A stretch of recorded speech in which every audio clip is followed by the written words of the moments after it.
Pernah kepikiran nggak sih gimana caranya selembar kertas atau ya sekarang angka digital yang namanya saham itu bisa ada? Perjalanannya tuh luar biasa, dimulai dari ide sederhana antar teman sampai jadi mesin keuangan triliunan dolar yang menggerakkan dunia kita. Yuk kita telusuri ceritanya bareng-bareng. Dan tahu nggak, di balik semua kerumitan angka dan grafik itu, intinya pasar saham seringkali dimulai dari sini, sebuah petualangan. Sebuah ide yang lahir dari semangat pertemanan untuk menciptakan sesuatu yang baru.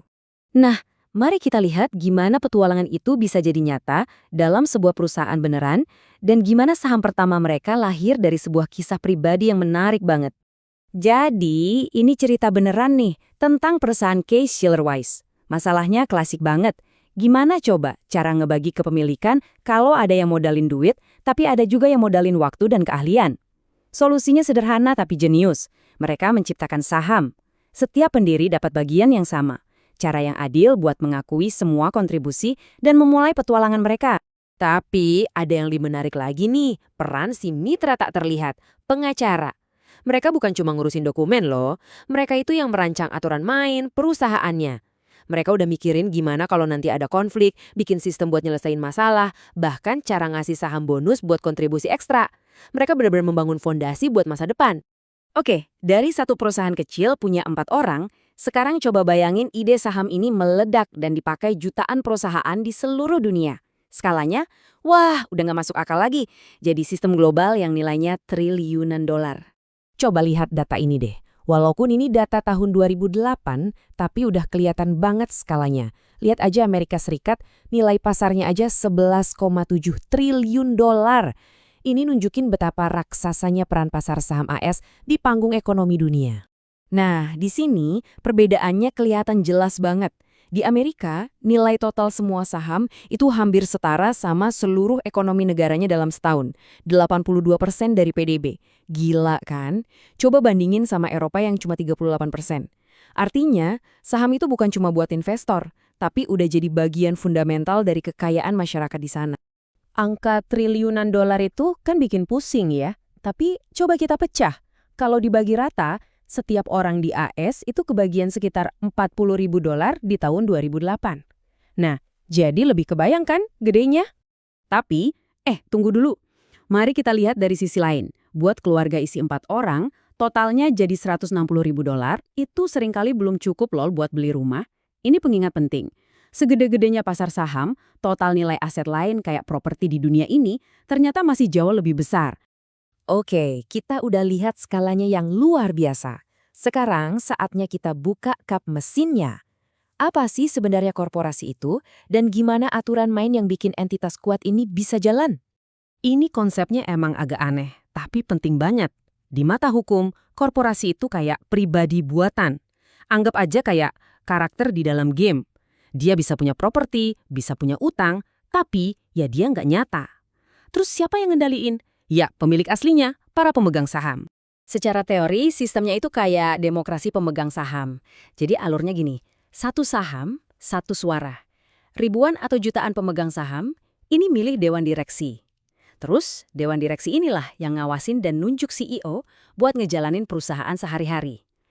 Jadi kekuasaan itu ngalirnya dari bawah ke atas, dari para pemilik saham. Nah, ini penting banget buat dibedain. Ekuitas publik, kayak saham Microsoft, itu yang bisa kita beli jual seenaknya di aplikasi trading. Gampang. Sementara ekuitas swasta, kayak perusahaan CSW di awal cerita tadi, itu eksklusif. Nggak bisa sembarang orang beli. Oke, sekarang anggap aja Anda udah beli selembar saham. Terus, apa sih yang sebenarnya Anda punya? Apa nilai sesungguhnya di balik angka yang naik turun di layar HP Anda? Kebanyakan orang kan mikirnya gini, beli saham ya biar harganya naik, terus dijual dapat untung, bener kan? Tapi apa cuma itu aja? Apakah nilai sebuah saham itu cuma sebatas spekulasi? Ternyata ada nilai fundamental yang jauh lebih dalam. Secara teori, nilai sejati sebuah saham itu adalah hak Anda atas semua keuntungan perusahaan di masa depan. Keuntungan ini dibagikannya dalam bentuk dividen. Biar gampang, bayangin aja Anda punya pohon apel. Nilai pohon itu ya semua apel yang bakal dihasilin selamanya. Nah, kenaikan harga saham itu mestinya cerminan keyakinan orang-orang kalau pohon ini bakal berbuah lebih banyak lagi di masa depan. Tentu aja, nggak semua pohon langsung berbuah kan?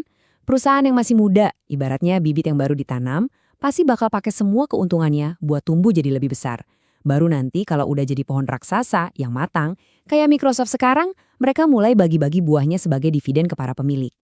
Yuk, kita tes konsep ini di dunia nyata. Kita bakal bedah laporan keuangan dua raksasa dengan cerita yang beda banget. Xerox dan Microsoft. Pertama, Xerox. Coba kita hitung-hitungan ya. Kalau kita ambil semua asetnya, terus kita bayar semua utangnya, sisa duit bersihnya, atau yang disebut nilai buku, itu sekitar 11,9 miliar dolar. Ini nilai perusahaan kalau dipretelin satu-satu. Tapi pasar saham nilainya jauh lebih tinggi, 16,4 miliar dolar. Selisihnya ini apa? Ini adalah kepercayaan investor.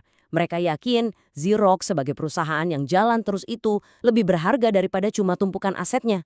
Sekarang kita loncat ke Microsoft. Perusahaan yang aset fisiknya mungkin nggak sebanyak Xerox, tapi coba lihat, nilai bukunya aja udah 48 miliar dolar, jauh lebih gede. Dan ini dia puncaknya.